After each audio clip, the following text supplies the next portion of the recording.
Let's ask CEO Barry Biffle, who joins us now alongside our very own Phil LeBeau. Phil?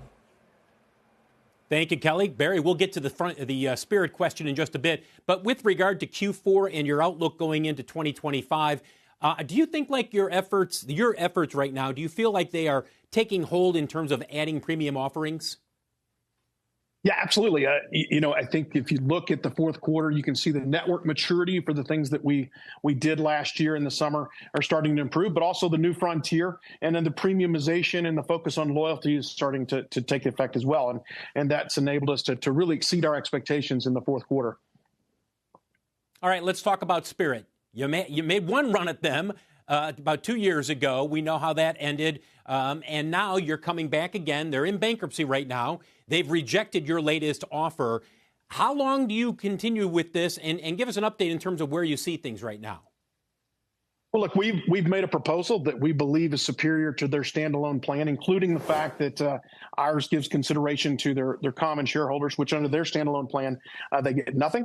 We think it's great for consumers, it's great for their employees, and it's great for all the stakeholders. And we have noted that they yesterday, I guess, extended their deadline for another week on their rights offering. So we're ready to engage. Will you sweeten the offer again? I think that we have disclosed that we believe our proposal is superior, but we stand ready to engage. I know you heard yesterday the comments from President Trump and his administration about updating the air traffic control system. Look, everybody in the airline industry knows that it needs to be updated, but this is kind of like the person who says, I need to lose weight as a New Year's resolution, and then 2 weeks into the year, they say, well, I'm not going to be able to do it. Will we finally see the true changes that are needed in order to modernize air traffic control in this country?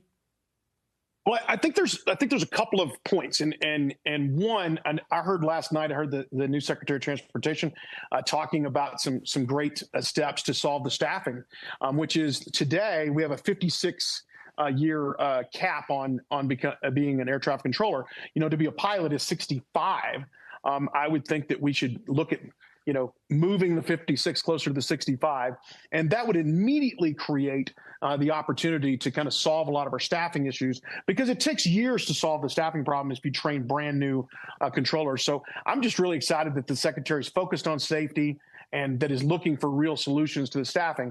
On the modernization, Phil, I think there's a big opportunity there. And one, in both fuel burn, but also you could get more utilization, so it could actually be, cheaper for airlines and cheaper for consumers.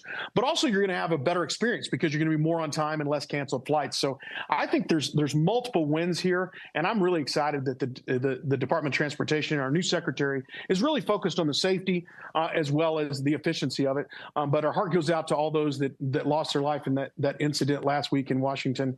And I really hope if there's anything good that can come of it, hopefully we can focus on the safety side of ATC. You mentioned Washington. How do you feel about the flight restrictions at Reagan National? Should they stay in place?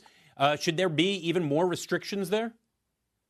Look, I'm not an expert on that particular airspace. I was a former pilot back in the day, and I am very familiar with that airport, having lived in Crystal City for, I think, 8 years, actually, back in the day. But I will tell you that there's a lot of aircraft in a lot of, kind of closed space.